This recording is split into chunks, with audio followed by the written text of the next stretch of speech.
অনেকদিন আগের কথা। এক গরিব ক্ষুধার্ত কাঠুরিয়া কাঠ কাটার জন্য বনের ভেতর দিয়ে ঘুরছিল, কিন্তু কোথাও সে ভালো কাঠ পাচ্ছিল না। এদিকে ধীরে ধীরে বেলাও গড়িয়ে যেতে থাকে। এক সময় কাঠুরিয়া বনের মধ্যে এক কুঁড়ে ঘরের সামনে এসে দাঁড়ায়। কাঠুরিয়া দেখতে পায় কুঁড়ে ঘরের মধ্যে থেকে উজ্জ্বল আলো বের হচ্ছে, সাথে সুস্বাদু খাবারের ঘ্রাণ আসছে। এমন সুস্বাদু খাবারের ঘ্রাণ সইতে না পেরে কাঠুরিয়া সোজা কুঁড়ে ঘরের মধ্যে চলে যায়। কিন্তু কাঠুরিয়া ভেতরে এসে দেখতে পায় সেখানে অনেক ধরনের খাবার সুন্দর করে সাজানো থাকলেও সেখানে কোনো মানুষ নেই।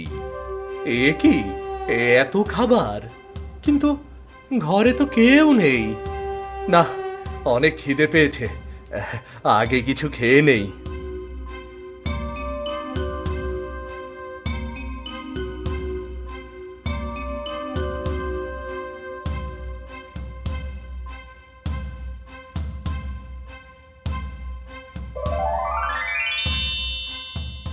কে তুই?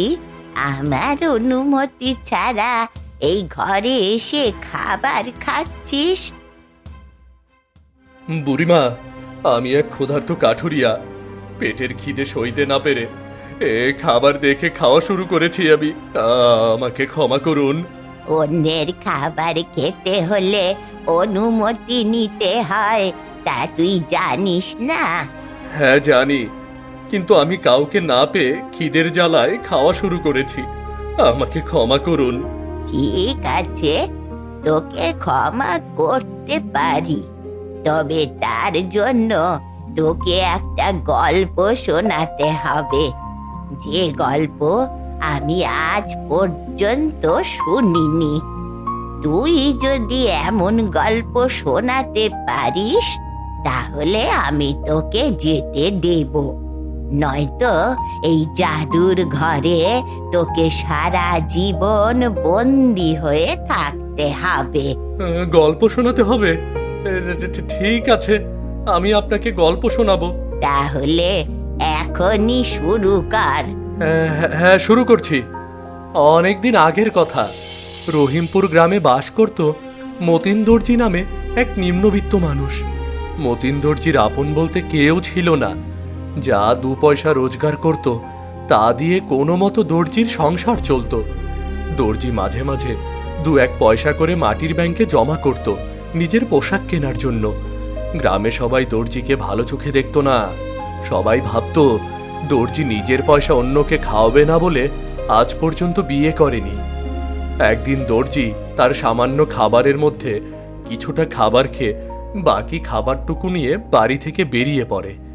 এদিকে রাস্তার ধারে বসেছিল এক অন্ধ ভিক্ষুক আর এক এতিম ছেলে।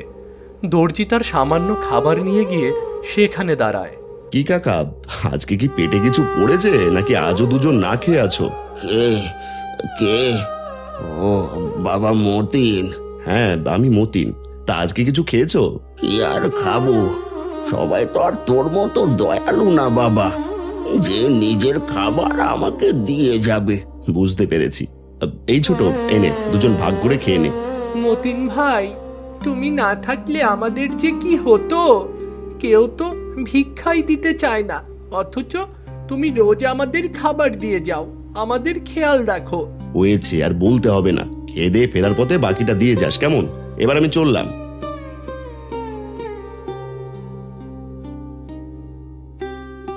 মতিন দর্জি ছিল বড় মনের মানুষ। তার কাছে পেট ভরে খাওয়া আর লোক দেখানো ভালোবাসার কোনো মূল্য নেই। অন্যের দুঃখ ভাগ করে নেয়ায় তার কাছে আসল সুখ।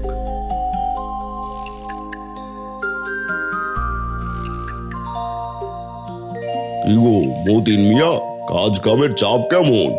এই তো প্রধান মশাই, কাজের তেমন কোনো চাপ নেই। আর কাজ থাকবেই বা কি করে? বর্তমানে গ্রামের সবার অবস্থা তো ভালো না, তারা কি করে নতুন পোশাক তৈরি করবে? হ্যাঁ, তুমি ঠিকই বলেছ। এই বছরের ফসল ভালো না হওয়ায় সবার অবস্থাই খারাপ হয়ে আছে। তা তুমি কি আমাকে একটা কাজ করে দিতে পারবে? হ্যাঁ পারবো, বলুন কি করতে হবে? এই যে এটা দিয়ে আমার জন্য একটা পাঞ্জাবি তৈরি করে দেবে, কিন্তু সাবধান, অনেক দামি কাপড়, নষ্ট যাতে না হয়। যদি সুন্দর করে তৈরি করতে পারো তাহলে অনেক পয়সা পাবে। হ্যাঁ হ্যাঁ, দিন। তাহলে আমি চললাম, কাজ হয়ে গেলে বাড়িতে গিয়ে পয়সা নিয়ে এসো। হ্যাঁ, এরপর কয়েকদিন কেটে যায়। মতিন গ্রাম প্রধানের জন্য পাঞ্জাবি তৈরি করে নিয়ে গেলে গ্রাম প্রধান মতিনের হাতের কাজ দেখে অনেক খুশি হয়, অনেকগুলো পয়সা বাড়িয়ে দেয়। প্রধানের দেয়া পয়সা নিয়ে মতিন খুশি মনে রাস্তা দিয়ে আসতে থাকে আর ভাবতে থাকে, যাক, প্রধান মশাই কয়েকটা পয়সা বেশি দিয়েছে। এবার এর সাথে জমানো পয়সাগুলো একত্রিত করে একটা চাদর কিনবো। এই শীতে কষ্ট করে থাকতে হচ্ছে।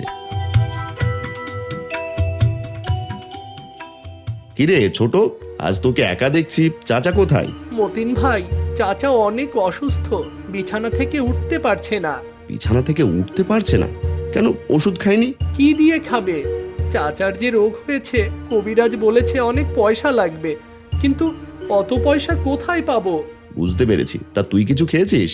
না, সারাদিন কিছুই খাইনি, সেই সকাল থেকে বসে আছি, কেউ একটা পয়সাও সাহায্য করেনি। ঠিক আছে, তুই বাড়ি যা, আমি দেখি কিছু খাবার আর চাচার জন্য কিছু পয়সা জোগাড় করতে পারি কিনা। যা যা, তুই বাড়ি যা।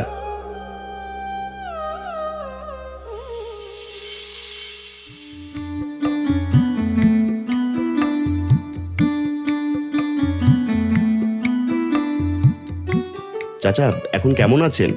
বাবা মতিন, আমি ভালো নেই রে বাপ। জ্বরে গাটা পুড়ে যাচ্ছে, মনে হচ্ছে আমি আর বাঁচবো না। এসব কি বলছেন? আপনার কিছুই হবে না, আপনি সুস্থ হয়ে উঠবেন। কি দিয়ে সুস্থ হব রে বাপ? যে রোগ হয়েছে এটা সারাতে নাকি অনেক পয়সা লাগবে, সাথে ভালো মন্দও খেতে হবে, কিন্তু পয়সা পাবো কোথায়? আমাদের মতো গরিবদের কপালে কি ভালো মন্দ লেখা থাকে? ও নিয়ে আপনাকে চিন্তা করতে হবে না, আমি সবকিছু ব্যবস্থা করছি। তো তুই এত পয়সা কোথায় পাবি? শীতের চাদর কিনবো বলে কিছু পয়সা জমিয়েছিলাম, সেগুলো এখন কাজে লেগে যাবে। এভাবে আর আমাদের কতদিন সাহায্য করবি? তোর নিজের সংসার গড়বি না? সংসার কি যে বলেন চাচা, সংসার তো করতে চাই, কিন্তু আমাদের মতো অসহায় মানুষদের দেখে নিজেকে আর ঠিক রাখতে পারি না। তাই প্রতিজ্ঞা করেছি, যতদিন না এই গ্রামের সবার কষ্ট দূর করতে পারবো ততদিন সংসার করব না। এই ছোট, খাবারটা ধর, আমি চাচার জন্য ওষুধ আর ভালো মন্দ কিছু কিনে নিয়ে আসি।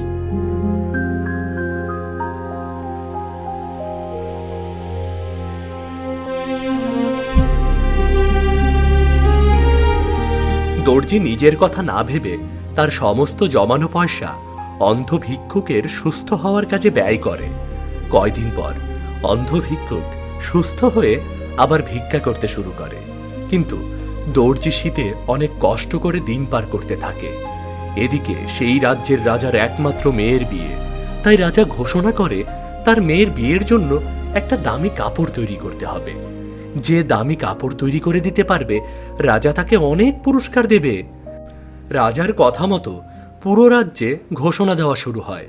শুনুন শুনুন শুনুন, মহারাজ ঘোষণা করেছেন যে রাজকুমারীর বিবাহ উপলক্ষে রাজকুমারীর জন্য বিশেষ পোশাক তৈরি করতে হবে। যে মহারাজের কথা মতো পোশাক তৈরি করতে পারবে, মহারাজ তাকে 1 কলস সোনার মোহর উপহার দেবে।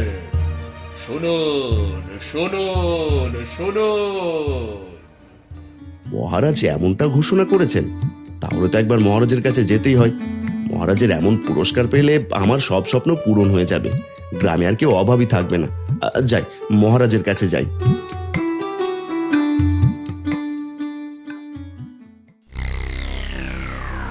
রাজার ঘোষণা শুনে মতিন দর্জি সহ রাজ্যের সকল দর্জি আরো অনেক কারিগর নিয়ে রাজদরবারে হাজির হয়। শোনো সবাই, আমার কন্যার বিবাহ উপলক্ষে একটা কাপড় তৈরি করতে হবে, যে কাপড় বিনা বাতাসে দুলবে, আর কাপড়ের দিকে তাকালে মনে হবে আকাশের তারাগুলো জল জল করছে। এমন কাপড় যে তৈরি করে দেবে তাকে আমি 1 কলস স্বর্ণ মুদ্রা পুরস্কার দেব, আর যে এমন কাপড় তৈরি করতে পারবে না তাকে কঠিন শাস্তি পেতে হবে। এবার বলো, তোমরা কে কে এই শর্তে রাজি?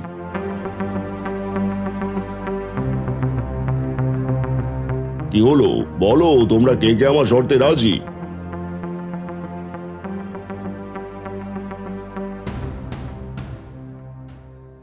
এ কি, সবাই তো ভয়ে পালিয়ে গেল, কিন্তু তুমি দাঁড়িয়ে আছো কেন? তুমি ভয় পাওনি? না মহারাজ, আমি ভয় পাইনি।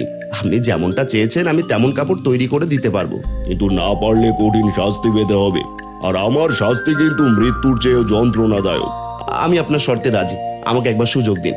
বেশ, সুযোগ দিলাম। আগামী 3 দিনের মধ্যে এমন কাপড় তৈরি করে আনবে, নয়তো তুমি তোমার শর্তে হেরে যাবে। যথাজ্ঞা মহারাজ। বেশ, এবার গিয়ে দ্রুত কাজ শুরু করো, যাও। প্রাণের ভয়ে সবাই পালিয়ে গেলেও মতিন দর্জি গরিব দুঃখীদের কথা চিন্তা করে রাজার শর্তে রাজি হয়ে বাড়িতে বসে সেই অসম্ভব কাপড় তৈরির কাজ শুরু করে। এরপর 3 দিন কেটে যায়। শেষ দিন রাতের বেলা দর্জি কাপড়ের কাজ শেষ করে উঠে পড়বে, তখনই তার সামনে এক অসহায় বৃদ্ধ এসে দাঁড়ায়। এই যে বাবা, শুদ্ধ, বাইরে অনেক শীত পড়েছে, আমাকে একটা কাপড় দেবে বাবা? শীতে যে প্রাণটা চলে যেতে বসেছে বাবা। কিন্তু আমার কাছে তো তেমন কোনো কাপড় নেই যে আপনাকে দেব। কেন? তোমার হাতে তো একটা কাপড় দেখতে পাচ্ছি, ওটাই দাও। বাবা, এটা আমি রাজার মেয়ের জন্য তৈরি করেছি। এই কাপড় আমার মনের আশা পূর্ণ করবে। আমার জীবনের চাইতে কি আর তোর স্বপ্ন বেশি দাবি? আমার জীবনের কোনো মূল্য নেই তোর কাছে? এমন করে বলবেন না। আমার স্বপ্নটাই তো আপনাদের মতো মানুষদেরকে সাহায্য করা। এটা নিয়ে মহারাজকে খুশি করতে পারলে মহারাজ 1 কলস স্বর্ণ মুদ্রা দেবে, যা দিয়ে সবাইকে সাহায্য করতে পারবো। আর যদি মহারাজের সামনে খালি হাতে দাঁড়াই, তাহলে আমার মৃত্যু নিশ্চিত। মহারাজের সামনে খালি হাতে গেলে তোকে কাল মরতে হবে। আর এখন এই কাপড় আমাকে না দিলে আমি এখনই মরে যাব। ভেবে দেখ তোর কাছে কোনটা আগে। আপনি ঠিকই বলেছেন, আমারই ভুল হয়েছে। আমার সামনে একজনের প্রাণ চলে যাবে, আমি তা হতে দিতে পারি না। এই নিন। না, পুরোটা দিতে হবে না, অর্ধেকটা আমাকে দে, আর অর্ধেকটা রাজাকে দিস। কিন্তু অর্ধেকটা দেখলে তো মহারাজ আরো রাগান্বিত হবে। একেবারে খালি হাতে যাওয়ার চাইতে অর্ধেকটা নিয়ে যাওয়াই ভালো। তাছাড়া অর্ধেকটা হলেই আবার হয়ে যাবে, বাকিটা তোর কাজে লাগবে। ঠিক আছে, দিচ্ছি।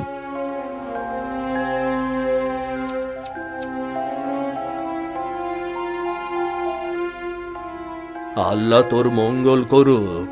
এবার আমি চললাম।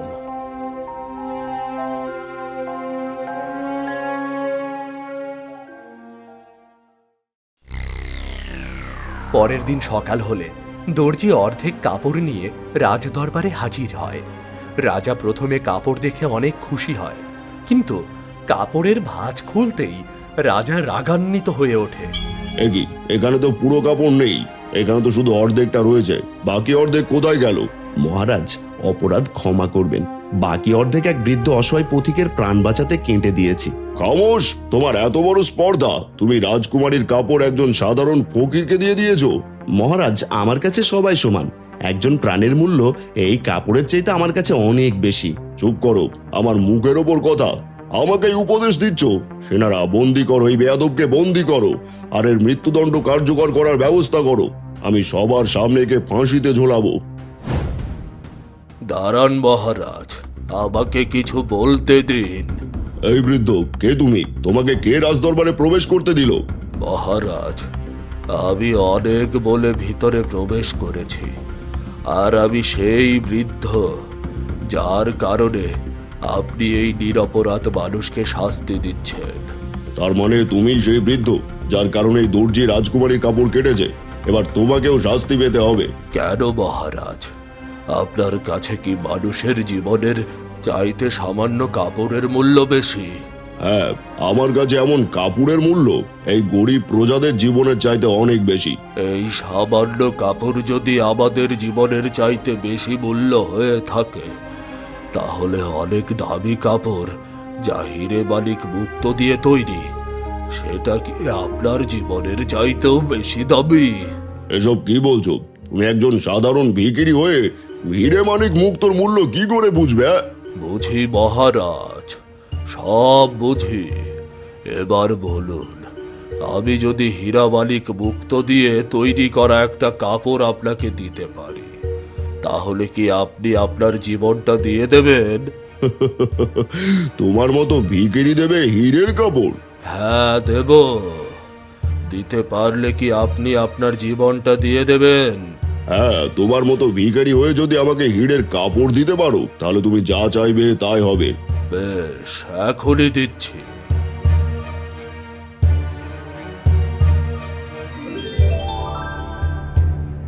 এটা কি সত্যিই হীরের তৈরি? হ্যাঁ, এটা খাঁটি হীরের তৈরি পোশাক। কিন্তু এত দামি হীরের তৈরি পোশাক তুমি পেলে কোথায়? কোথায় পেয়েছি তা আপনার জানার দরকার নেই। এবার কাপড়টা নিন আর আপনার প্রাণটা দিয়ে দিন। না না, আমি আমার প্রাণ দেব না। কে কে তুমি? সত্যি করে বলো, কে তুমি?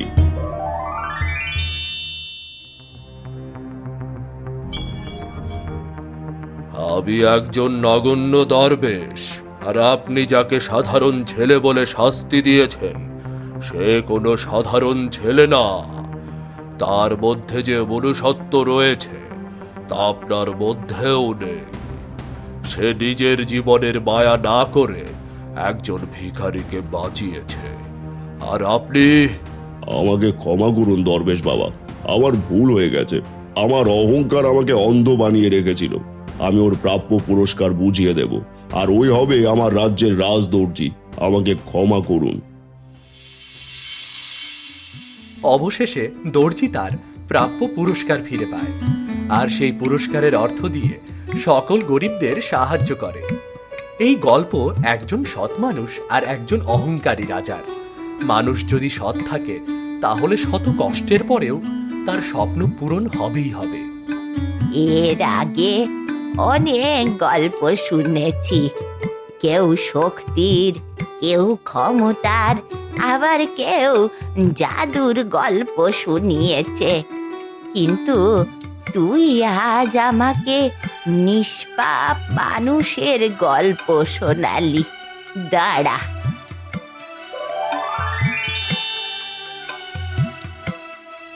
এই নে, এই থলে কোনো দিনও খালি হবে না, যতদিন তুই এটা গরিবদের সহযোগিতায় ব্যবহার করবি।